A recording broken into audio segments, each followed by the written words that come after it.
मंदिर केस पिछले 500 सालों से चल रहा है। राम मंदिर के राम जन्म अयोध्या में भगवान राम की 22 जनवरी का ये अवसर राम मंदिर के निर्माण के लिए अयोध्या में राम 140 करोड़ हृदयों सदियों की प्रतीक्षा के बाद हम भारतीयों के धैर्य को मिली विजय का प्रतीक है। बोलो सियावर रामचंद्र की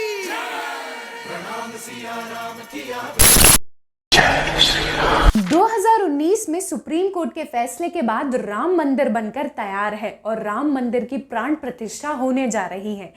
राम मंदिर के पीछे कई सारी लड़ाइयां, कई सारे दंगे, कई सारे कोर्ट केसेस और यहाँ तक कि टेररिस्ट अटैक्स भी इन्वॉल्व हैं। अयोध्या राम मंदिर का विवाद बाबरी मस्जिद से घिरा हुआ है। बाबर भारत का पहला मुगल सम्राट था। ऐसा माना जाता है कि बाबर का सेनापति मीर बाकी ने अयोध्या में बाबरी मस्जिद बनाई थी, लेकिन बाबरी मस्जिद का जिक्र बाबर के जमाने में कहीं भी नहीं है, यहाँ तक कि बाबर की आत्मकथा में भी नहीं है। इसका पहली बार जिक्र 17वीं सेंचुरी में हुआ जब अंग्रेज भारत आए थे। तो एक आर्कोलॉजिस्ट ने मस्जिद में लगी हुई एक प्लेट को पढ़ा। उसमें लिखा हुआ था कि यह मस्जिद बाबर को डेडिकेटेड है। सन 1932 में छपी एक किताब अयोध्या ए इज़्ज़री में बताया गया कि बाबर ने ही हुक्म दिया था कि अयोध्या श्री रामचंद्र की जन्मभूमि है, तो यहाँ के सारे मंदिरों को तोड़कर मस्जिद का निर्माण करना होगा। 1853 से 1855 तक अयोध्या के मंदिरों को लेकर विवाद शुरू हुआ।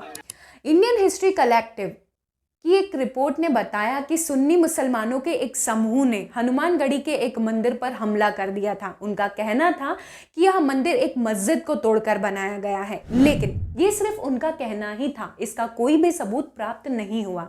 अयोध्या की लोकल कहानियां कहती है कि औरंगजेब ने एक मंदिर तोड़कर मस्जिद बनाया था, लेकिन उस वजह से कोई भी विवाद नहीं हुआ क्योंकि उस समय मुगलों का राज था। फिर 1853 तक मामला एकदम शांत हो गया। सब कुछ शांति से चल रहा था, लेकिन 1853 में अलग अलग धर्मों के लोगों के बीच लड़ाई छिड़ गई। अवध के नवाब वाजिद शाह के शासन के तहत निर्माही नाम के एक हिंदू समूह ने दावा किया कि मस्जिद के लिए रास्ता बनाने के लिए बाबर के शासन के तहत एक हिंदू मंदिर को तोड़ा गया था। फिर उसके 6 साल बाद अंग्रेजों ने साइट को 2 हिस्सों में बांटने के लिए फेंस लगा दी। मुसलमानों को मस्जिद के भीतर प्रार्थना करने के लिए परमिशन ग्रांट कर दी गई और हिंदुओं को मस्जिद के बाहर एक चबूतरा इस्तेमाल करने को कहा गया। उसके बाद 1885 में महंत रघुवीर दास जी ने फैजाबाद के डिस्ट्रिक्ट कोर्ट से अनुरोध किया कि मस्जिद के बाहर स्थित राम चबूतरा, हाँ वही जो अंग्रेजों द्वारा हिंदुओं को दिया गया था, वहाँ एक कैनोपी यानी कि छोटा कमरा बनवा दिया जाए जहाँ आराम से पूजा की जा सके। हालांकि इस अनुरोध को खारिज कर दिया गया। फिर 1949 में बाबरी मस्जिद में रामलला की एक मूर्ति सामने आई। गोपाल सिंह विसरद नामक एक व्यक्ति ने फैजाबाद कोर्ट में रामलला की पूजा करने की याचिका दायर की, लेकिन अयोध्या के एक निवासी हसीम अंसारी ने कोर्ट में जाकर कहा कि वहां से इन मूर्तियों को हटा देना चाहिए और उसे मस्जिद ही रहने देना चाहिए।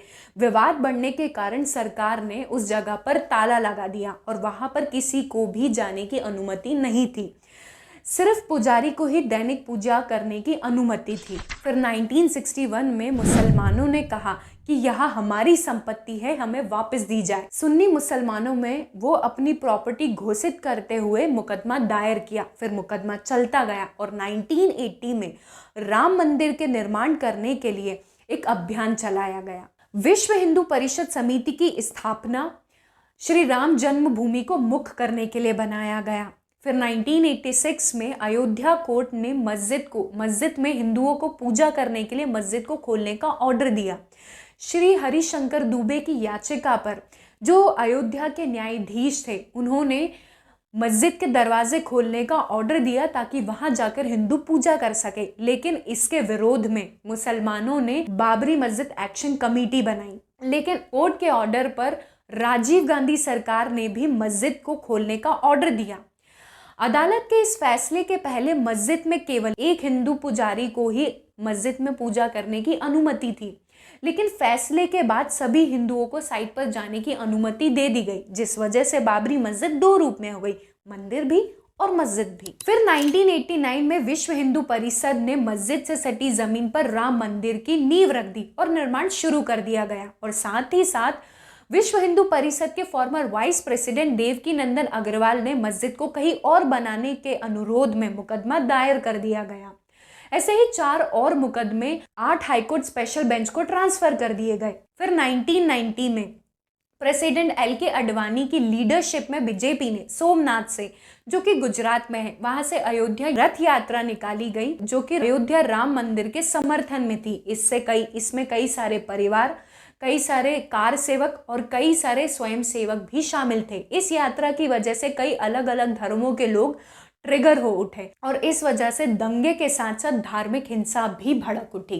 VP सिंह उस समय के प्रधानमंत्री थे। उन्होंने बिहार के चीफ मिनिस्टर लालू प्रसाद यादव से LK अडवाणी को कस्टडी में लेने का ऑर्डर दिया और 1.5 लाख सपोर्टर्स को गिरफ्तार कर लिया गया। फिर 1992 में कार सेवकों द्वारा बाबरी मस्जिद को तोड़ दिया गया, बीजेपी, विश्व हिंदू परिषद और शिवसेना की लीडरशिप में, जिस वजह से बड़े पैमाने पर सांप्रदायिक दंगे भड़क उठे और इस हिंसा में 2000 से भी ज्यादा लोगों की जान चली गई।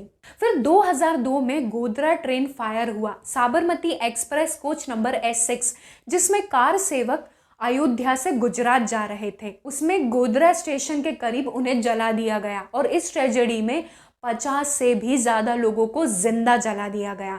इस वजह से गुजरात में कम्युनल वायलेंस भड़क उठा और हजारों लोगों की जान चली गई। 2011 में इलाहाबाद हाई कोर्ट ने फैसला दिया कि अयोध्या की साइट को 3 हिस्सों में बांट देना चाहिए। 1/3 हिस्सा रामलला के लिए एलोकेट कर दिया जाए, जिसके रिप्रेजेंट हिंदू महासभा थे। 1/3 हिस्सा सुन्नी वक्फ बोर्ड को दे दिया जाए और 1/3 हिस्सा निर्माही अखाड़े को दे दिया जाए। लेकिन दिसंबर में दोनों अखिल भारतीय महासभा और सुन्नी वक्फ ने हाईकोर्ट के इस फैसले को चैलेंज करते हुए सुप्रीम कोर्ट को अप्रोच किया। 2011 में तीनों पक्ष, निर्माही अखाड़ा, सुन्नी वक्फ बोर्ड और रामलला विराजमान ने सुप्रीम कोर्ट को अपील की, तो सुप्रीम कोर्ट ने हाई कोर्ट के इस 3 हिस्सों में बटे फैसले को खारिज कर दिया। उसके बाद आखिरी बार 9 नवंबर 2019 में सुप्रीम कोर्ट की 5 जज बेंच ने फैसला सुनाया कि 2.77 एकड़ जमीन राम मंदिर निर्माण के लिए भारत सरकार द्वारा स्थापित ट्रस्ट को राम मंदिर के निर्माण के लिए आदेश दे दिया गया और साथ ही साथ गवर्नमेंट ने कोर्ट को मस्जिद के निर्माण के लिए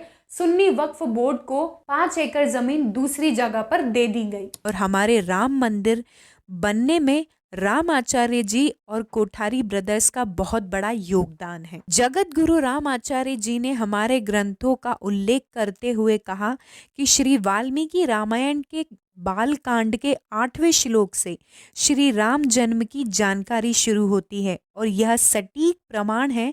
इसके बाद स्कंद पुराण में राम जन्म स्तंभ